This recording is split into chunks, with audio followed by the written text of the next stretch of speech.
જય શ્રી કૃષ્ણ. જય હો, મંગલમય હો.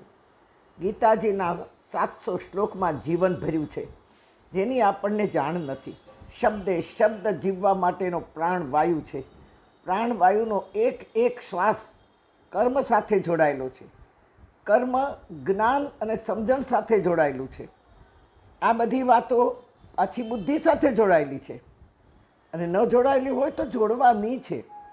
બુદ્ધિને વિચારો સાથે જોડીએ, વિચારો પાછા ફરી ફરીને કર્મ સુધી જ લઈ જવાના. જીવનમાં આવી આવન જાવનની પ્રક્રિયા વર્ષોથી ચાલુ છે. પછી પારિવારિક જીવન હોય કે આપણા એકલાનું જીવન હોય કે વ્યવહારુ જીવન હોય કે સમાજમાં આપણે જે કાર્ય કરીએ છીએ એ જીવન હોય, પણ સૌથી પહેલો વિચાર માગે. વિચારથી બુદ્ધિ તૈયાર થાય. બુદ્ધિ કર્મ કરવા માટે મનને સમજાવે, કારણ કે મનને કોઈ સત્કર્મ હોય જલ્દી નથી કરવું, શોપિંગ કરવું છે. મનને સમજાવે, મન માંડ સમજે, પછી મન કર્મેન્દ્રિયોમાં જાય, હાથમાં જાય, પગમાં જાય, વિચારોમાં જાય.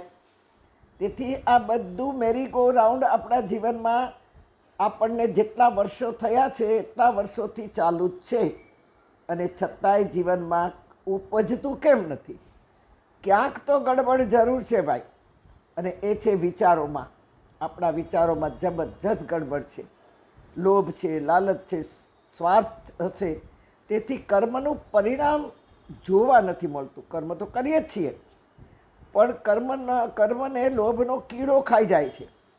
લાલચનો અગ્નિ એને ભરખી જાય છે કર્મને, અને સ્વાર્થના કાંટા આપણા કર્મને ચૂભીને કાણા પાડી દે છે.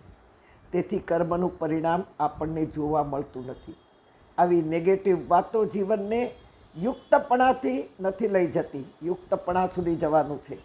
ભગવાને જુઓ, 2-3 વખત યુક્ત શબ્દ વાપર્યો છે. યુક્ત આહાર વિહારસ્ય, યુક્ત આહાર કર.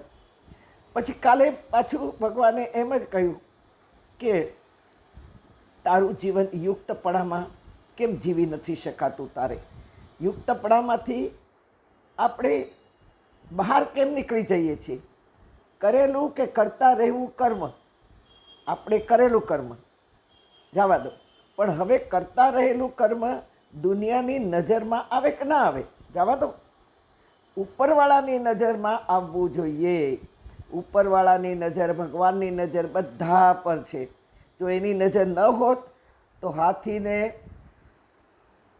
કીડી જેટલો હાથ કરીને ન જમાડાય, અને કીડી પાસે હાથી જમે એટલો હારો ન મુકાય, ખોરાક ન મુકાય. તેથી ભગવાનની બધા ઉપર નજર છે, પણ આપણી ઉપર વ્યક્તિગત નજર છે. અને એ ક્યારે પડશે? અને જ્યારે પડશે ભગવાનની નજર આપણી પર, ત્યારે આપણને એની ખબર પણ પડી જશે. તમને થશે, માં તમે વારંવાર તમારી જ વાતો કરો છો.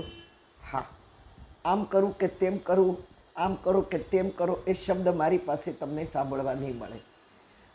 સ્ફટિક મણી જેવા અનુભવો તમને જાણવા મળશે. તમારા જીવનમાં પણ મને થયા છે એવા અનુભવો થયા જ હશે. તમે પ્રગટ નથી કરતા જ્યારે હું પ્રગટ કરું છું, તેથી હજારોની સંખ્યામાં લોકો સાંભળે છે. તમે પણ તમારી સારી એવી વાતો દુનિયા સામે પ્રગટ કરો. 5 માણસમાં પ્રગટ કરો કે મને આવો પ્રત્યક્ષ સરસ અનુભવ થયો છે. શા માટે નથી કરતા? જરૂર કરો, જેથી તમારું હરેક કર્મ પ્રેરણા બની જશે. હા, તો માત્ર કહેવું કરતાં કરશું તો પ્રભુની નજરમાં જરૂર એકાદ ખૂણે આપણે સમાઈ શકીશું. હવે હું મારી વાત કરું.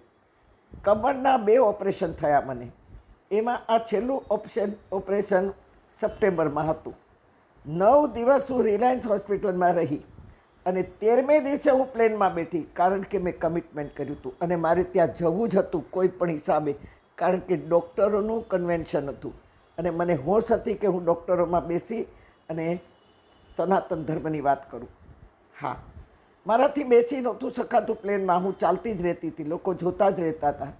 એર હોસ્ટેસે મને પૂછ્યું ત્યારે મેં હિન્દીમાં જવાબ દીધો. મારી આજુબાજુ લોકો થોડુંક સાંભળતા હતા, તો એમાં વૈષ્ણવો હતા 5-7 જણા. બધા ઊભા થઈને પગે લાગ્યા કે તમે આટલું ડેરિંગ કર્યું, આટલી હિંમત કરી. મેં નથી કરી, ભગવાને કરાવી છે.